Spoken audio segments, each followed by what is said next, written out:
Menko Maritim dan Investasi Luhut Binsar Panjaitan kembali mengklaim situasi pandemi di Indonesia saat ini terkendali. Pernyataan Luhut mengundang beragam respon dari sejumlah pihak yang melihat kondisi pandemi justru sebaliknya. Fakta di lapangan paling tidak menunjukkan rumah sakit dan juga nakes yang kewalahan serta angka penambahan kasus harian yang terus memecahkan rekor. Bahkan pada hari ini juga kembali menembus angka tertinggi.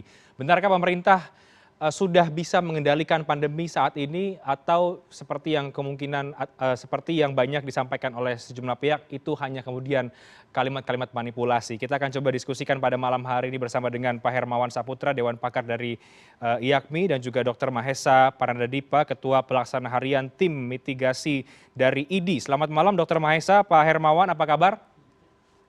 Baik, Bung Renhat, selamat malam. Baik, kami juga masih menunggu nanti bergabungnya Pak Alexander Kaginting, Kepala Bidang Penanganan Kesehatan Satgas COVID-19. Sebelum saya akan ke Pak Hermawan dan juga ke Dr. Mahesa, kita coba dengarkan lagi apa kemudian optimisme yang disampaikan oleh Pak Luhut ya, Menko Maritim dan juga Investasi, yang menyebut bahwa saat ini pemerintah masih bisa mengendalikan pandemi. Kita dengarkan berikut ini. Kalau ada yang berbicara bahwa tidak terkendali keadaannya, sangat terkendali. Jadi yang bicara tidak terkendali itu bisa datang ke saya, nanti saya tunjukin ke mukanya bahwa kita terkendali. Jadi semua kita laksanakan. Bahwa kita punya masalah, saya berkali-kali sampaikan, yes kita punya banyak masalah, dan ini masalah kita perbaikin dengan tertib, karena tim, saya ulangi, tim bekerja sangat kompak. Jadi Presiden memberikan direktif yang sangat jelas, dan Presiden sekali lagi saya katakan in charge di semua ini. Dan kami sebagai pelaksananya tidak ada masalah dalam sini. Semua kami putuskan secara terintegrasi. Saya ulangi, semua kami putuskan secara terintegrasi. Ya, tadi itu kalimat optimistis ya dari Pak Luhut Binsar Panjaitan. Kalau saya ingin dengar pendapat dari Anda berdua, saya mungkin mulai dari Dr. Mahesa dulu, Dok. Mungkin kan salah satu yang indikator bahwa situasi saat ini terkendali atau tidak adalah vaskes misalnya atau nakes begitu ya, yang semakin kewalahan atau bekerja sangat keras ketika varian Delta menyerang dan banyak kasus positif COVID-19 hari ini. Apakah memang Anda melihat saat ini sejauh ini situasinya masih terkendali, Dr. Mahesa? Ya, terima kasih Mas Renhat. Sebelum saya bicara tentang fakta yang kami alami sendiri, 7 jam yang lalu saya lihat berita sendiri Kementerian Kesehatan menyatakan ada 12 provinsi bor COVID-nya pada kritis ya. Artinya ada 12 provinsi yang memang hampir mencapai 100% bor COVID-nya. Itu yang kita. Dan fakta yang kami hadapi sendiri, saya sendiri yang saat ini kami alami, itu bornya memang mendekati angka 100%. Dan antrian pasien masih terus terjadi, Mas Renhat, di IGD. Beberapa hari yang lalu kami tim mitigasi ID lakukan rapat koordinasi dengan seluruh tim mitigasi di seluruh Indonesia. Banyak sekali permasalahan-permasalahan yang dilaporkan oleh teman-teman terkait dengan tidak hanya bor saja, tapi juga terkait dengan krisis oksigen. Dan yang sekarang yang sering dilaporkan adalah obat-obatan, Renhat. Jadi menurut saya dalam beberapa hari terakhir ini belum ada progres ya, walaupun PPKM darurat sudah diberlakukan, tapi di jalan-jalan memang semakin lengang, tapi belum sejalan dengan kasus-kasus yang kami hadapi setiap hari di rumah sakit ya. Oke, jadi kalau kemudian disebut ini terkendali, rasanya kalau melihat fakta di lapangan dari sisi vaskes atau mungkin nakes masih jauh dari itu ya, Dok? Itu fakta yang kami hadapi di fasilitas kesehatan ya, Mas Renhat. Dan jumlah kematian dokter sendiri kami bisa laporkan baru masuk minggu kedua Juli saja angkanya sudah melebihi 50% dari jumlah dokter yang meninggal di bulan Juni yang lalu. Oke. Dan ini cukup prihatin bagi kami. Oke, saya ke Pak Hermawan. Pak Hermawan, kemarin juga pemerintah lewat Menko Luhut mengatakan bahwa salah satu indikator situasi hari ini adalah tingkat kesembuhan yang terus meningkat atau tinggi. Nah, apakah itu kemudian juga bisa menjadi salah satu indikator ya menurut Anda membaca situasi pandemi hari ini? Ya, pertama saya ingin menyampaikan ya, makna terkendali ini paling tidak bisa kita lihat dari 3 aspek, Bung Reinhardt. Pertama, terkendali secara manajerial atau manajemen tata kelola, stewardship, governance untuk penanganan COVID. Yang kedua, di layanan yang mungkin Dr. Mahesa bisa menyampaikan dari perspektif kapasitas layanan dan juga tenaga kesehatan, ID dan lain-lain ya. Yang ketiga itu kendali epidemiologis atau kendali kasus. Nah, saya ingin bicara dari kendali epidemiologis. Nah, ukuran agar kasus itu secara epidemiologis terkendali itu apabila satu positivity rate itu kurang di 10% atau bahkan kurang dari 5%. Sebenarnya yang ideal menurut WHO itu adalah dekati 5% ke bawah gitu ya, atau maksimal 5%. Yang berikutnya itu berkaitan dengan angka insidensi. Laju kenaikan kasus harian itu bukannya meningkat, tetapi menurun secara drastis 14 hari berturut-turut. Kemudian juga mortality rate yang ditolerir sebenarnya antara 3 sampai 5%. Anggaplah idealnya itu 3% menurut WHO. Nah, kita di Indonesia saat ini positivity rate kita lebih dari 20%, mortality rate kita lebih dari 5%. Bukan kita melihat penurunan kasus harian 14 hari berturut-turut, malah kenaikan terus yang tiap hari ini kan rekor-rekor baru. Bahkan Worldometers gitu ya, di hari ini mengeluarkan catatan ya sejak hari kemarin, kenaikan lebih dari 40.000 termasuk hari ini, itu menjadi rekor tertinggi di dunia saat ini, mengalahkan India, Brazil, Amerika, dan negara-negara besar lain, termasuk rekor kematian, lebih dari 800 kematian per hari di Indonesia menjadi rekor tinggi. Nah, sehingga ukuran-ukuran ini secara epidemiologis tentu saja tidak menunjukkan kendali atas angka-angka epidemiologis ya. Tetapi kalau mungkin dari kendali manajerial bahwa tata kelola penanganan ini terus dilakukan secara integratif oleh pemerintah dan pemerintah daerah bisa jadi terkendali. Namun demikian juga seperti yang disampaikan oleh Dr. Mahesa, ada juga kendali layanan yang indikatornya adalah indikator dan outcome, mana outcome-nya berkaitan dengan kapasitas pelayanan di rumah sakit yang sudah over capacity, outcome-nya ya angka kesakitan dan kematian itu, morbidity dan mortality begitu yang masih cukup tinggi, Bung Reinhardt. Baik, Pak Hermawan menarik. Kalau tadi Anda katakan secara manajerial mungkin ini bisa terkendali lewat kebijakan yang ada. Seperti apa yang menurut Anda secara manajerial saat ini Anda bisa katakan bisa terkendali? Ya, bicara manajerial itu menyangkut dua hal. Pertama, chain of command, rantai komando. Presiden sudah menunjuk Menko Marves sebagai kendali untuk penanganan PPKM darurat di Jawa dan Bali. Artinya, satu komando. Chain of command ini merupakan indikator pertama. Yang kedua juga span of control ya. Rentang kendali ada juga rantai komando. Tadi chain of command berkaitan dengan rantai komando. Sekarang rentang kendali ya, span of control, dengan adanya pembagian peran pusat dan daerah dalam penanganan PPKM darurat misalnya, masuk dalam proses vaksinasi dan penyediaan tempat-tempat fasilitas isolasi mandiri, tambahan kapasitas tempat tidur dan lain-lain, pemerintah memang terlihat masih sangat bekerja luar biasa, kita apresiasi dan kita dukung upaya-upaya yang signifikan itu, karena memang kita sedang berpacu melawan kecepatan penularan COVID-19. Tapi memang kalau kita lihat dari perspektif angka-angka epidemiologis, atau kenaikan kasus dan juga layanan, nah itu boleh jadi yang belum ada tanda terkendali sejauh ini dari angka-angka. Oke, tapi Anda melihat secara manajerial ini karena sudah ada satu kebijakan yang baru mungkin ya PPKM darurat yang sudah diterapkan dari secara top down gitu ya, dari pemerintah pusat ke pemerintah daerah yang ini ya, tentu harapannya. Tadi saya melihat bahwa manajerial terkendali bisa jadi iya karena tadi Presiden sudah mengamanatkan komando ini pada satu figur yaitu Menko Marves, ya, Pak Luhut, dan ini memang menyebabkan chain of command, rantai komandonya itu bergerak lebih baik, dan juga span of control, pengawasan juga berjenjang juga mulai terjalin erat antara pusat dan daerah di lapangan. Oke, baik, kita harus break dulu, Dr. Mahesa dan juga Pak Hermawan. Nanti kita akan lanjutkan lagi diskusi ini soal situasi pandemi, apakah memang sudah terkendali atau belum. Di segmen berikutnya kami akan segera kembali sesaat lagi, tetap di CNN Indonesia Newscast.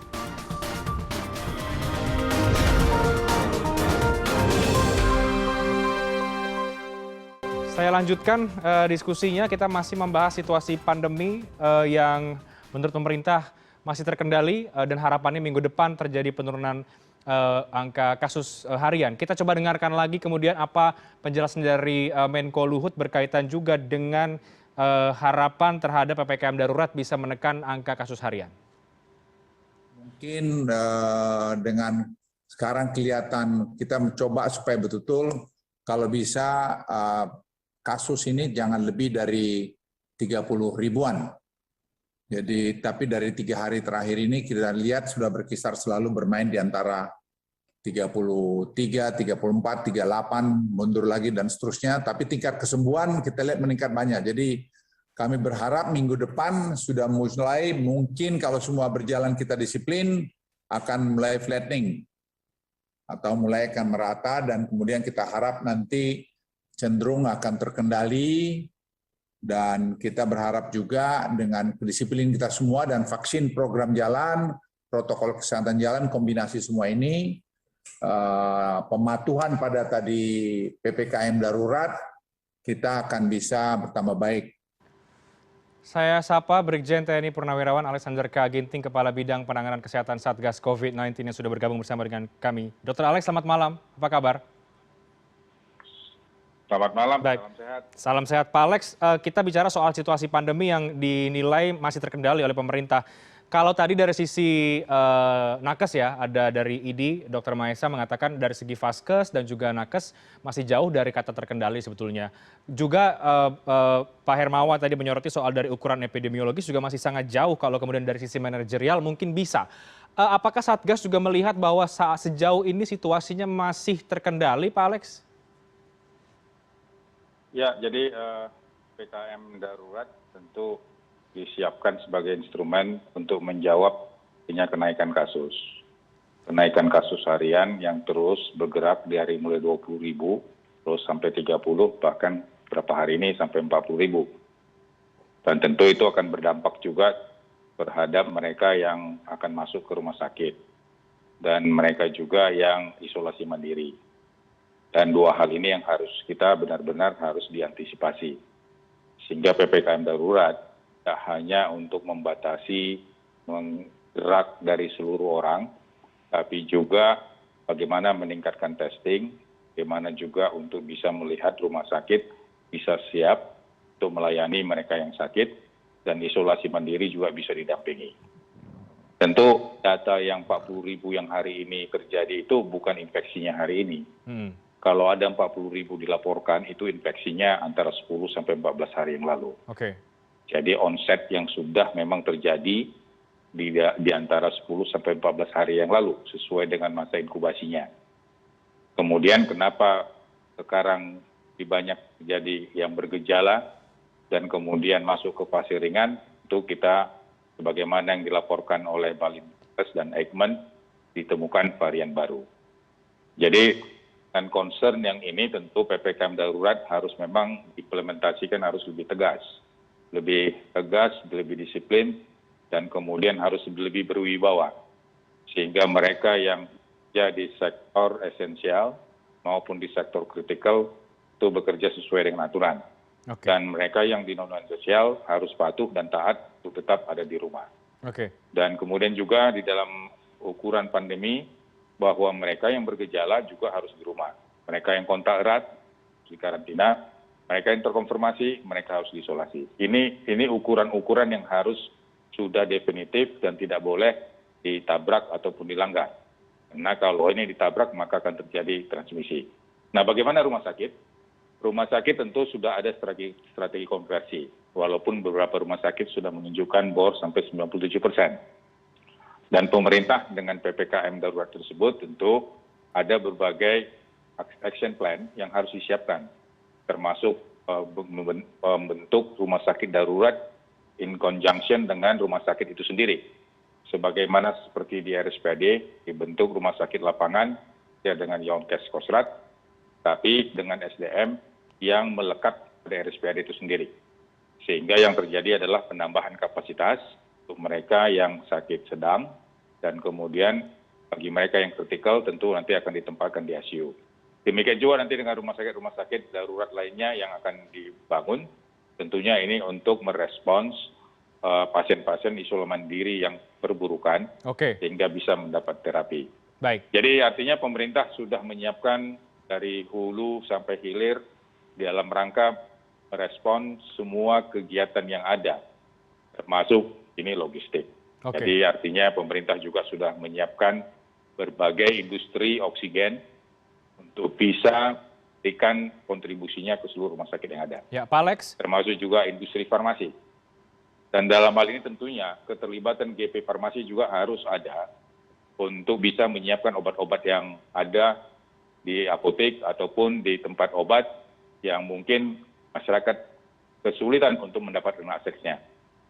Jadi tidak semata-mata harus dari Farmalkes yang ada di Kementerian Kesehatan, tapi juga kita harus mengajak GP Farmasi untuk lebih proaktif, untuk bisa mendukung obat-obat yang esensial untuk COVID yang ringan ataupun yang sedang, seperti tersedianya azitromisin, oseltamivir, dan kemudian obat-obatan pendukung lainnya untuk mengatasi infeksi COVID tersebut. Oke, Pak Alex.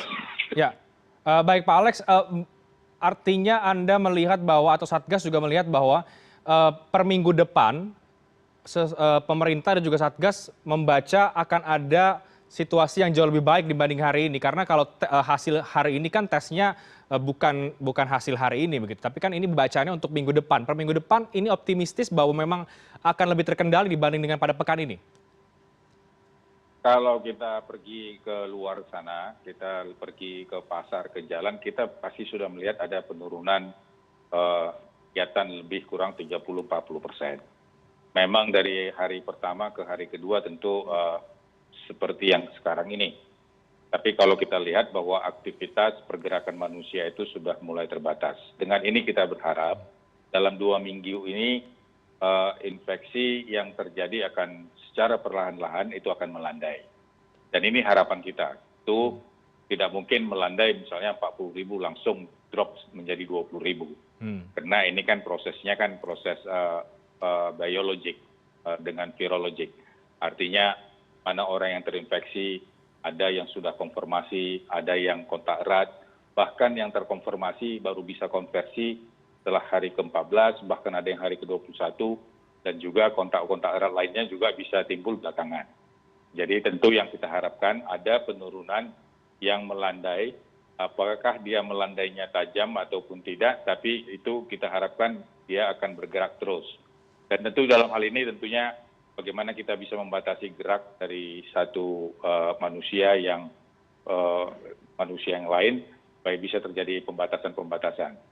Dan dalam hal ini juga kita berharap juga isolasi mandiri.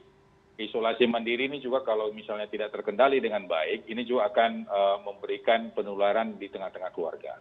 Sehingga apa yang diperbuat oleh Dirjen Yankes Kementerian Kesehatan yang menyiapkan telemedicine dan paket obat itu sesuatu yang harus kita apresiasi.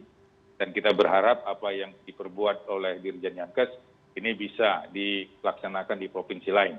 Karena kalau misalnya ada 40.000 positif dilaporkan, itu sebagian besar mereka berdiam di rumah.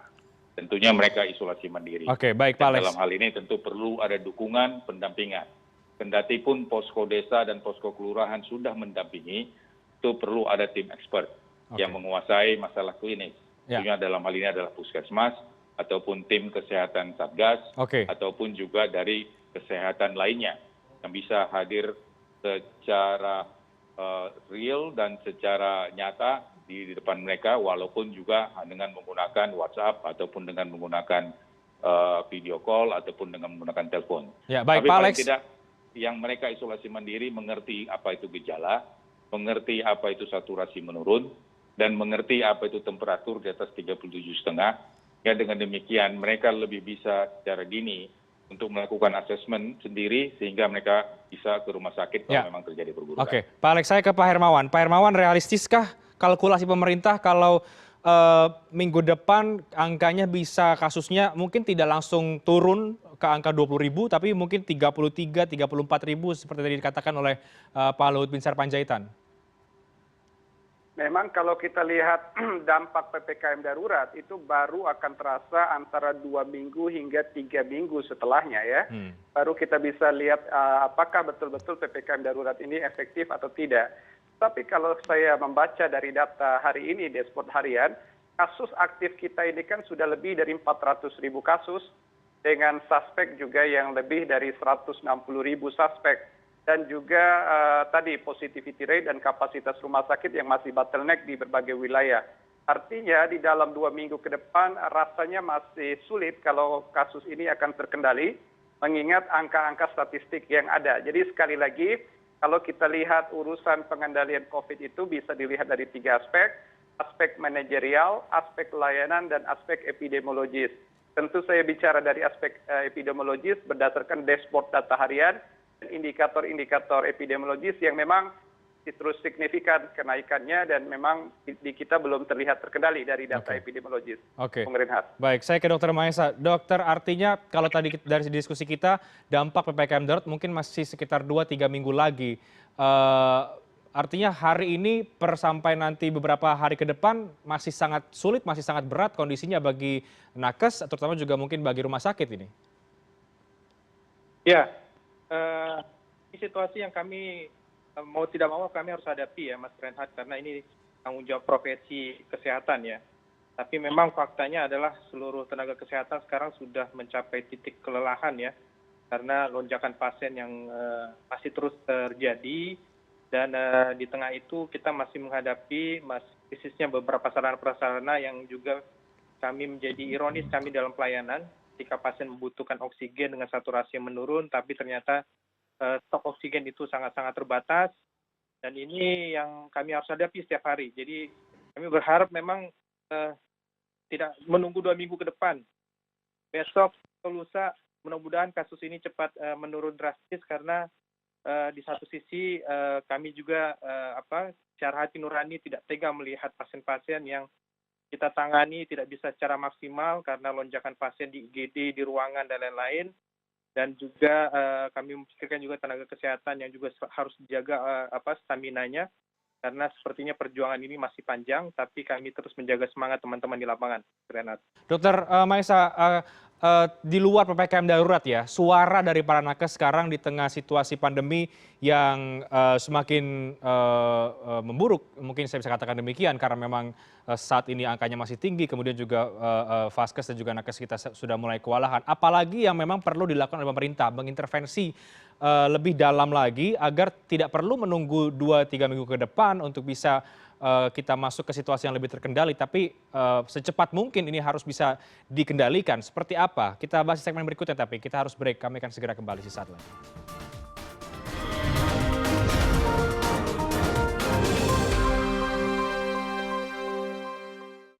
Baik, saya lanjutkan diskusinya. Saya akan langsung ke Dr. Mahesa kembali. Kalau tadi Pak Alex katakan di tengah situasi saat ini, rumah sakit sudah punya strategi untuk mengantisipasi lonjakan kasus. Kemudian pemerintah juga sudah menyiapkan berbagai logistik untuk membantu rumah sakit. Apakah ini semua menurut Anda sudah bisa paling tidak meringankan beban di Vaskes dan juga nakes hari ini? Karena kalau kita masih menunggu hasil dari PPKM darurat, masih 2-3 minggu ke depan tadi yang dari diskusi kita. Ya, Mas Renhat. Jadi kemampuan SDM dan sarana prasarana tentu ada keterbatasan, Mas Renhat. Jadi dalam penanganannya kalau kan pasien itu melebihi kemampuan, tentu ini yang kita khawatirkan. Jadi tapi kami tenaga kesehatan, apalagi dalam situasi darurat seperti ini, tentu perspektifnya adalah perspektif darurat. Jadi dengan kemampuan apapun, dengan kondisi krisis apapun, kita berusaha untuk melayani masyarakat dengan apa adanya. Walaupun kadang-kadang di lapangan ini berhadapan dengan situasi yang sangat emosional dari pasien maupun keluarga pasien yang tidak bisa maksimal kita tangani. Yang keterbatasan oksigen, sarana prasarana, bahkan tempat tidur sekalipun, dan obat-obatan. Ini yang kami harus hadapi setiap hari. Jadi kami berterima kasih pemerintah memberikan dukungan, tapi kita berharap memang dampak dari PPKM darurat ini bisa cepat, dan kami mengharapkan ada ketegasan di lapangan agar masyarakat benar-benar mematuhi protokol-protokol yang ada, karena hampir setiap hari kami tidak hanya masih pasien di Vaskes saja, Mas Renhat, tetapi juga kondisi-kondisi pasien-pasien yang isoman yang kami harus tangani, karena beberapa teman sejawat dokter juga memberikan pelayanan telekonsultasi, dan mereka menemukan kondisi pasien-pasien yang isman yang juga butuh pertolongan cepat. Padahal sudah mencari rumah sakit dimanapun dengan kondisi yang sangat penuh, dan ini yang fakta yang kami harus hadapi setiap hari. Jadi memang tidak ada kata lain, kami berharap kasus ini cepat menurun. Kalau menunggu 2 minggu depan, ya mudah-mudahan kita masih terus diberikan kekuatan ya semua, Mas Reinhardt. Oke, harapannya demikian, dokter. Saya ke Pak Hermawan. Pak Hermawan, apa yang disampaikan dari Pak Luhut juga tadi kan menyinggung bagaimana kedisiplinan masyarakat, kemudian vaksin program yang harus tetap berjalan, dan kalau memang semua disiplin, bukan tidak mungkin kita bisa mengendalikan situasi ini. Apa catatan Anda lagi untuk pemerintah, untuk Satgas, untuk semua pihak agar situasi yang cukup berat saat ini kita benar-benar bisa keluar dari situasi pandemi yang tidak terkendali ini? Betul sekali, Bung Reinhardt. Tidak salah apa yang disampaikan oleh Pak Menko bahwa kedisiplinan itu penting. Tetapi juga ada yang menjadi tugas masyarakat, ada yang juga menjadi tugas pemerintah. Kalau masyarakat pada protokol kesehatan yang 5M, misalnya pemerintah adalah yang 3T, testing, tracing, dan treatment. Tapi problem kita sekarang harus dimulai dibalik ya, tetapi yang dimulai duluan adalah treatment, tracing, dan testing. Karena treatment yang tadinya menjadi hilir, sekarang di penyumbatan, bottleneck.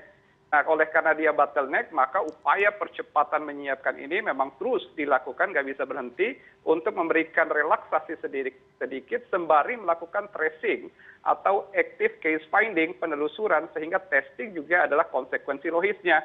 Sebenarnya kita tidak perlu khawatir bila kita menemukan banyak kasus. Karena dengan menemukan kasus secara besar dan masif, cepat kita ketahui resikonya, cepat ditangani, cepat dipulihkan, hingga meminimalisir angka mortality atau kematian. Nah, maka itu angka untuk specimen rate seharusnya memang sudah meningkat hingga 2-3 kali lipat dari biasanya. Karena sekarang kalau kita bicara kasus 400.000, mestinya kita sudah menyampai specimen rate 1 juta per hari saat ini ya. Demikian kan kenaikan walaupun misalnya 700.000 atau 800.000 spesimen per hari, ya sangat membantu. Karena kasus aktif kita memang sudah lebih dari 400.000 saat ini, Bung Reinhardt. Oke, Pak Hermawan, bisakah kemudian Anda membaca atau paling tidak dari apa yang Anda lihat, Anda teliti dari beberapa kebijakan, kemudian juga angka-angka kasus positivity rate dan lain sebagainya. Kalau 2-3 minggu Anda agak-agak ragu begitu ya, artinya berapa lama kemudian kita bisa keluar dari situasi yang tergolong berat hari ini, apalagi ada dengan angka-angka penambahan kasus yang cukup banyak dan juga vaskes dan juga nakes kita yang sudah mulai kewalahan ini? Memang pendekatan kita tidak bisa lagi satu-satu parsial ya, harus paralel dan simultan satu sama lain. Kebijakan peningkatan 3T tadi, treatment, tracing, dan testing, itu harus paralel dengan peningkatan juga upaya kedisiplinan masyarakat, secara perilaku individu dan keluarga, tetapi juga ada upaya community empowerment. Kami menyebutnya adalah pemberdayaan masyarakat. Contohnya, Bung Reinhardt, kalau misalnya ada kampanye yang masif, stimulus agar setiap RW itu minimal 1 ruang isolasi mandiri disiapkan, artinya ini bentuk kontribusi masyarakat secara aktif, itu sudah sangat membantu, karena kalau kita hitung dari 514 kabupaten kota, 34 provinsi, kita akan mendapatkan ratusan ribu hingga jutaan ruang-ruang rawat yang baru, yang diperuntukkan untuk mereka yang bergejala ringan atau bahkan tanpa gejala. Ini akan membantu paralel proses yang berjalan oleh pemerintah. Tetapi ini semua adalah shortcut intervention ya. Jadi pendekatan yang sifatnya masih dihilir, tentunya betul-betul untuk memutus mata rantai COVID. Untuk memutus mata rantai COVID itu sebenarnya ada 3 saja. Dari segi kebijakan, dari segi vaksin, dan dari segi kedisiplinan masyarakat, kendali perilaku. Nah, cuman saja vaksin masih sangat berproses, belum bisa mewujudkan herd immunity. Sementara kebijakan kita, nah ini yang kita PPKM darurat juga harus kita lihat, artinya hingga 2 minggu ke depan efektif atau tidak. Memang perilaku masyarakat kita terus kampanyekan dan berharap disiplin, tetapi sekali lagi untuk menstandarkan perilaku dengan perbedaan pendidikan, ekonomi, dan sosial budaya memang tidak bisa semuanya menjadi seragam, tapi kampanye harus terus kita lakukan dan upayakan. Oke, jadi kembali ke apa yang menjadi topik diskusi kita sejak awal, bahwa klaim pandemi terkendali yang disampaikan Menko Luhut, menurut Anda perlu dilihat ulang lagi ini, Pak Hermawan? Ya, kendali pada aspek manajerial kami setuju bahwa chain of command and span of control sudah lebih baik dari sebelumnya, tapi kendali dari angka epidemiologis dan layanan kita perlu melihat buktinya dalam waktu ke depan seiring dengan penerapan PPKM darurat. Oke, baik. Terakhir saya ke Pak Alex. Pak Alex, bagaimana? Secara manajerial, oke, ada yang kemudian Pak Hermawan katakan setuju, tapi secara angka epidemiologis, terus juga tadi yang disoroti oleh Dr. Maisa, secara dilihat dari vaskes dan juga nakes, tampaknya belum bisa kita mengatakan bahwa situasi sangat-sangat terkendali seperti disampaikan oleh Menko Luhut. Ya, jadi kendali itu artinya stabilitas di hulu dan hilir itu masih terpelihara dengan baik. Dan respons baik di hulu dan di hilir juga masih dikatakan bisa menyambut seberapapun kasus yang masih diperoleh. Kendati memang BOR sudah mencapai 98%, tapi sudah ada action plan yang dibuat, yaitu dengan rumah sakit darurat, rumah sakit lapangan, isolasi yang terpusat, isolasi mandiri, artinya sudah banyak yang diperbuat untuk bisa merespons semua yang terjadi ini. Persoalannya sekarang adalah bagaimana PPKM darurat, baik yang di Jawa, Bali maupun yang di luar, ini bisa mengubah masyarakat untuk tidak keluar dari rumah bagi mereka yang di sektor non-esensial, dan kemudian yang di kritikal maupun yang juga yang esensial, itu sesuai dengan aturan bisa bekerja dengan sebaik-baiknya, dan kemudian isolasi mandiri bisa didampingi, itu salah satu mungkin yang kita katakan sudah terkendali. Jadi artinya banyak upaya yang harus yang dilaksanakan, dan sebagai contoh di dalam 2 minggu terakhir ini kebutuhan oksigen itu sudah bisa direspons. Walaupun memang karena BOR masih tinggi, kebutuhan oksigen tentu tinggi. Kenapa? Karena COVID ini identik dengan pneumonia. Pneumonia identik dengan hipoksemi. Hipoksemi identik dengan saturasi yang turun. Sehingga memang oksigen sangat dibutuhkan sekali. Dan ini sudah terjawab dari apa yang sudah disiapkan. Dan kemudian kalau kita lihat ke Sumatera, beberapa provinsi lainnya di luar Jawa dan Bali, saya sudah bisa melihat juga bahwa sudah terjadi penurunan, baik di jalan raya maupun di pasar-pasar, walaupun memang belum mencapai 50%. Tapi seiring dengan waktu ini akan bisa mengendalikan dan melandaikan semua data-data dan parameter epidemiologi yang ada. Oke, baik. Klaim pandemi terkendali atau terpelihara dengan baik yang tadi juga disampaikan oleh Pak Alex, pembuktian adalah nanti ya, ketika kita melihat beberapa minggu ke depan, apakah ada dampak yang signifikan untuk itu. Tentu harapannya demikian, dan kita juga dorong masyarakat untuk semakin disiplin dalam masa PPKM darurat ini. Terima kasih banyak untuk diskusi yang sangat menarik pada malam hari ini, Pak Hermawan, Dr. Alex, Dr. Mahesa sudah bergabung di Newscast pada malam hari ini. Kita bersama-sama lihat bagaimana manajerial dan juga hasil yang akan dilihat dari dampak PPKM darurat beberapa minggu ke depan. Terima kasih Bapak-Bapak, selamat malam, sehat selalu. Terima kasih, Bung Reinhardt. Sehat